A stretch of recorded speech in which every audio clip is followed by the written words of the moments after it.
안녕하세요. 클릭 이슈입니다.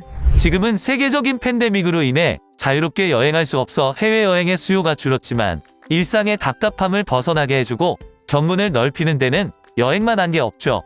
오늘은 여행을 가기 위한 필수품이자 반드시 준비해야 할 여권에 대해 알아보겠습니다. 한국은 1983년까지 50세 이상에 한해 200만 원을 1년간 예치하는 조건으로 여행 목적의 여권이 발급되었으나 1987년 제한 연령이 45세로 낮춰졌고 이후 규제가 점차 완화되면서 1989년부터 해외여행이 완전 자유화가 되었습니다. 시기를 보면 짐작이 가능하겠지만 88올림픽의 영향을 받았던 것이라고 볼 수 있죠.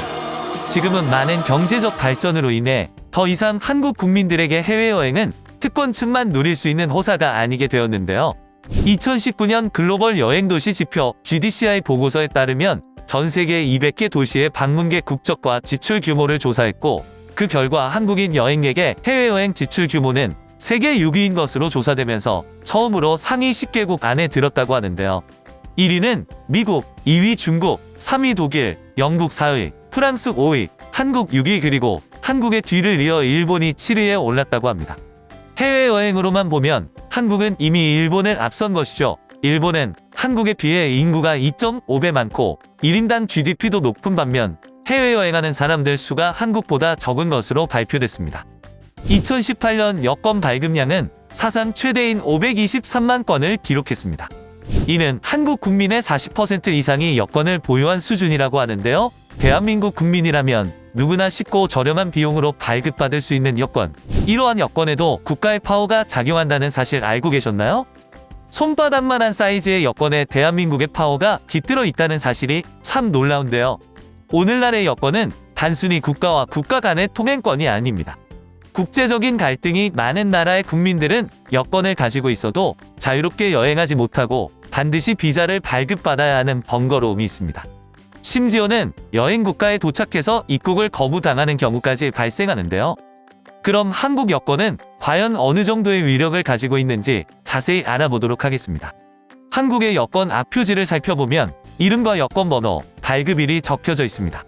그리고 이 여권을 소지한 대한민국 국민이 아무 지장 없이 통행할 수 있도록 하여 주시고 필요한 모든 편의와 보호를 베풀어 주실 것을 관계자 여러분께 요청합니다. 대한민국 외교부 장관의 직인과 함께 문구가 적혀져 있죠. 이렇게 여권은 외국을 여행하는 사람의 신분이나 국적을 증명하고 상대국에게 보호를 요청하는 공문서인데요. 얼마 전 글로벌 시민권 회사인 헨리앤파트너스가 2022년 세계에서 가장 강력한 여권에 대한 보고서를 발표했습니다.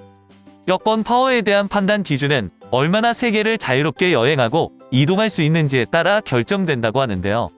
이 보고서에서 한국은 190점으로 독일과 공동 2위로 선정되는 명예를 차지했다고 합니다. 이는 한국의 여권 파워가 세계 2위라는 사실을 말해줄 뿐만 아니라 비자라는 복잡한 절차 없이 입국 가능한 나라가 무려 190개국이나 된다는 것을 뜻합니다.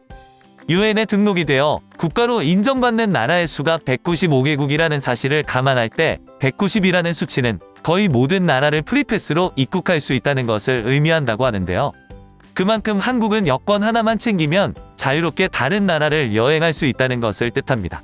앞서 언급했던 것처럼 과거 1980년대만 해도 한국인이 미국을 방문하려면 비자를 받기 위해 미국 대사관 앞에 줄을 길게 서야 했다고 하는데요.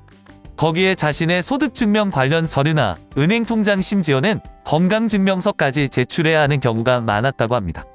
하지만 지금은 한국 여권을 소지하면 이러한 절차 없이 프리패스로 통과가 가능하다니 한국의 세계적 지위가 실감되는 것 같네요. 한국인들은 평소 이러한 점을 잘 모르고 있다가 입국 심사를 한번 겪고 나서 대한민국 여권 파워를 크게 실감한다고 합니다. 한국 여권을 소지했다는 이유만으로 입국 심사가 아주 간편하고 빠르게 진행된다고 하는데요. 심지어 IT 강국답게 전자여권으로 정맥인식, 안면인식을 활용한 빠른 자동 출입국 심사까지 가능하다는데요. 한국이라는 나라가 세계에서 얼마나 신뢰를 받고 있는지 알 수 있는 면목이죠. 하지만 이렇게 강력한 한국 여권의 파워 때문에 암시장에서 위조 여권이 거래되는 일도 종종 발생한다고 합니다. 암시장에서 한국 여권은 현재 1,000만 원이 넘는 가격에 암암리 거래되는 것으로 알려졌는데요. 이러한 사유로 여권을 5년 내에 3번 분실하면 상습 분실자로 분류되어 유효기간이 제한된 여권을 발급받는 등 불이익이 있으니 참고하시면 좋겠습니다.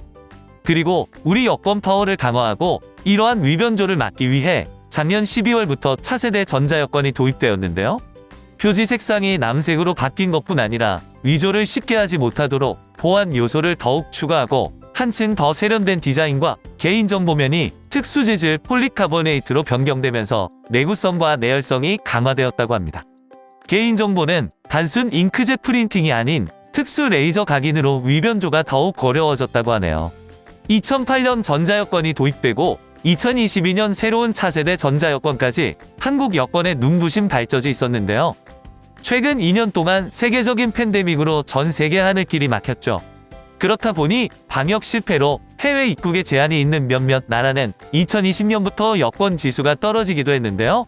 반면 한국은 방역 선진국이라는 극찬과 함께 여권 지수가 3위에서 2위로 올라가 우리나라의 위상이 더욱 높아졌습니다. 게다가 블록체인 기술을 활용한 백신 여권도 적극 활용될 예정이라고 하는데요. 그리고 한국 여권의 위상은 대한민국 국민이 아닌 외국인에게도 널리 알려져 있는 사실이었습니다. 대면 심사 시 더 빠르게 입국하기 위해서는 한국인 뒤에 줄을 서야 한다는 말이 꿀팁으로 전해질 정도라고 합니다. 우리는 단지 여권을 여행 갈 때 사용하는 통행권 정도로 생각하지만 외국 국적을 가졌던 사람이 한국으로 귀화해 한국 여권을 처음 사용하면 그 파워를 더욱 체감한다고 하는데요.